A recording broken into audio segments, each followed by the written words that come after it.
एक छोटे से शहर में रघु नामक एक बड़ा व्यापारी रहता था। वह एक दयालु इंसान था। बहुत सारे लोग उसके घर आते जाते थे और सभी को उसकी मेहमानदारी पसंद थी।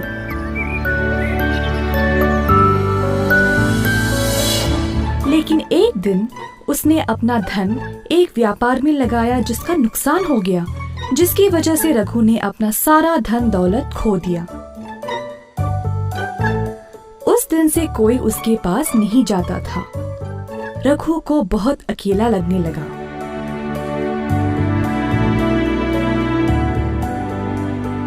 पैसों के बिना मेरा कोई महत्व है ही नहीं, ऐसे कैसे जीऊं मैं? ऐसा सोचते सोचते रघु गहरी नींद में सो गया। उसने तब एक बहुत अच्छा सपना देखा। सपने में एक साधु ने उससे बोला, ओ रघु, तुम बहुत ही अच्छे इंसान हो, मैं तुम्हारी सहायता करूंगा। कल मैं तुम्हारे घर आऊंगा, फिर मेरे सिर को तुम एक लकड़ी से छूना और मैं सोने में बदल जाऊंगा। उस सोने का उपयोग करके अपनी परेशानियों से निकल जाओ।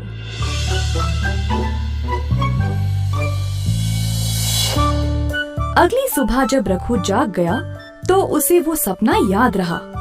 सोच में पड़ गया कि ये सच होगा भी या नहीं। इसी दौरान कोई दरवाजे पर आया। रघु की पत्नी ने दरवाजा खोला और देखा कि नाई आया हुआ है।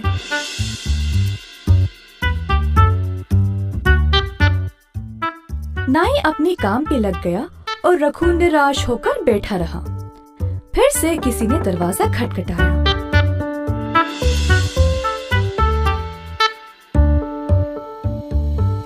इस बार सच में एक साधु बाहर खड़ा था। रघु साधु को देखकर आश्चर्य रह गया।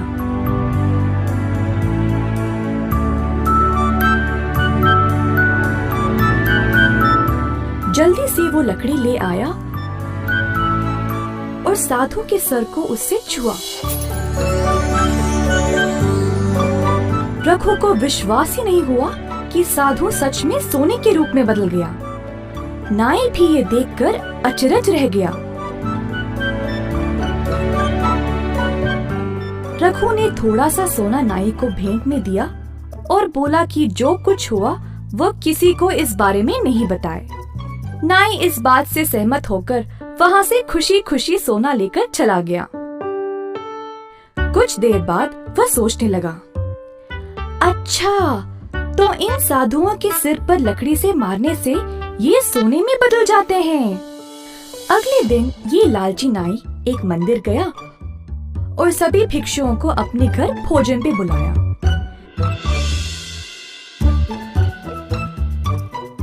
जब साधु उसके घर पहुंचे तो नाई ने सबको एक कमरे में बंद कर दिया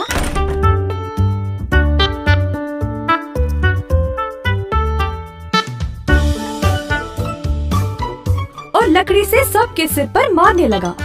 बेचारे भिक्षुओं को बहुत जोर की चोट लगी। जैसे तैसे करके सभी वहाँ से भाग गए और महाराज के पास चले गए नाई की शिकायत करने के लिए।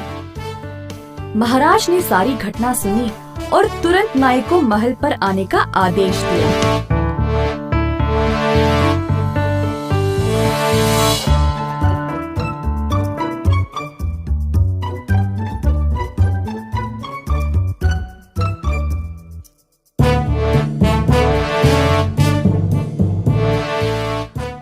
इन भिक्षुओं को क्यों मारा?